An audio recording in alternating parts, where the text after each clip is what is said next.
Hello. For today's video, I'm going to make a larger fuller with a wooden handle. This piece is 1 3/8 square by 3 inches long, and it's just mild steel. I would prefer medium carbon, but it'll serve the purpose and make a serviceable fuller. So I always make do with using a piece of round mild steel when I want to top fuller, but I'm tired of doing that and I want to make a proper tool. So you can see that the radius here is going to be similar to that piece of 3/4 inch round stock. Not long ago I made this smaller handled fuller, but the fuller is not set in the right direction for what I want to do now. I want the length of the fuller to be in line with the handle. I apologize that I'm a little bit out of frame in the beginning here.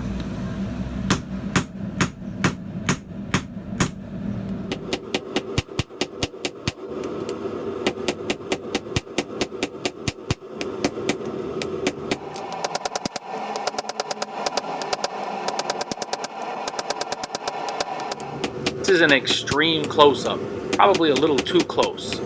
Your eyes can feel the heat. So I want to take this time to thank two guys for very big donations, and they would be Paul Elkins and Donald C. Henley. I really appreciate it. You guys are helping to keep the irons in the fire. Thanks.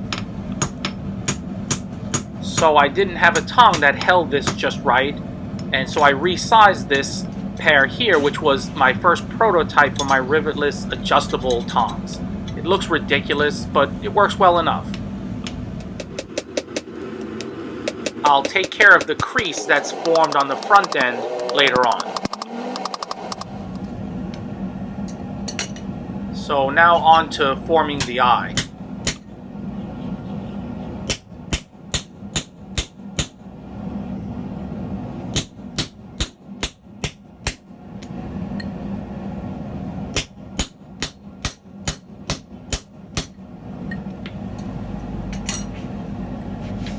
I thought I would tear right through this mild steel, but it went along a lot slower than I expected. Anyone who's used a lot of mild steel will know that there's a lot of variation in hardness.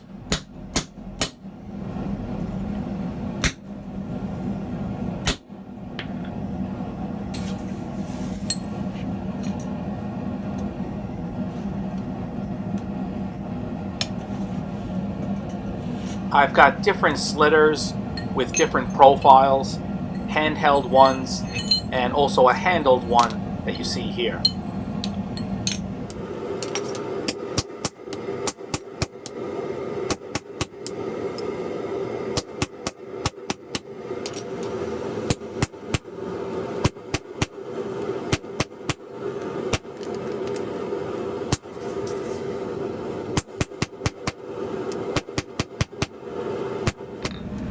I use this very steeply tapered punch to open the hole wider to make slitting a little bit easier.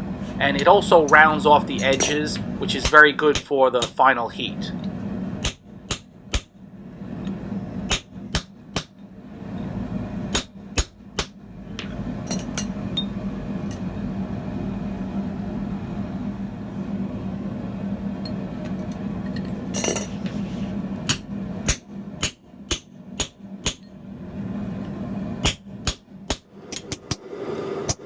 It's through, but it's got a little roughness on the cheeks, maybe from not being aligned perfectly. So I use this shallowly tapered punch to remove some material from the cheeks.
So now it's ready for final drifting, and this tool is my final drift.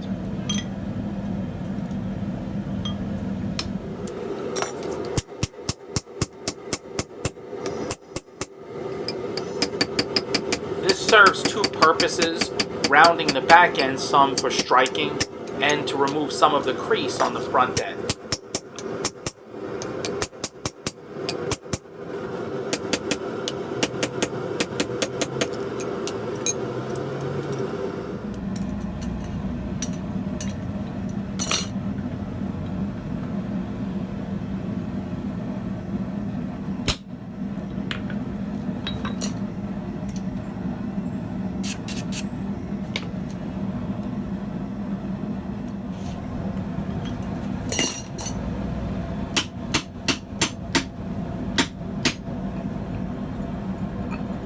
So this helps round off the front end pretty well and really reduce grinding, which, as everyone knows, I don't like.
So that's it for the forging. So I'll let this cool down, and then I'll do a little bit of quick grinding and the like, and handle it from there.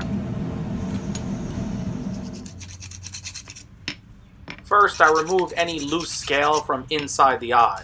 It just really helps when you're trying to handle a hammer and have it stay put. I shouldn't say I hate grinding, but I just don't like doing too much.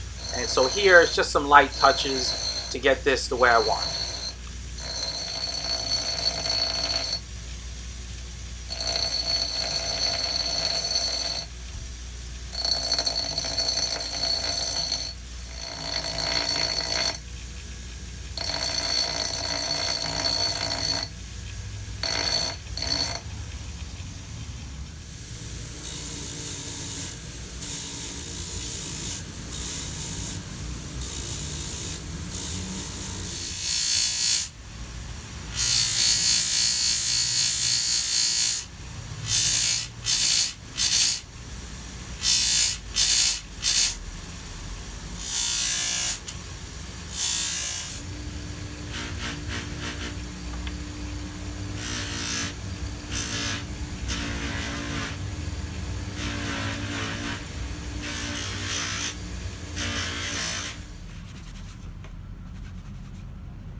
This is the Chinese spoke shave I made in a previous video. A very handy tool.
I'm just using a very small amount of epoxy just to create a little tack on the inside, so it will create a little bit of friction.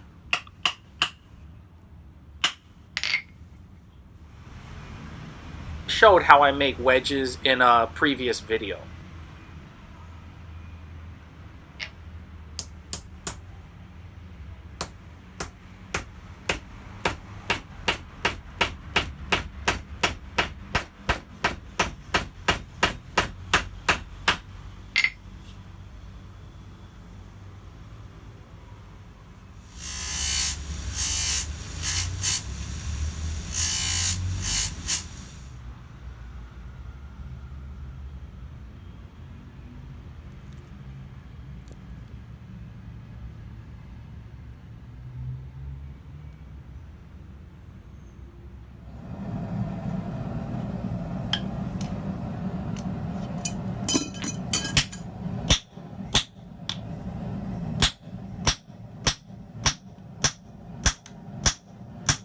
I can see myself using this tool a lot. Catch you guys next time.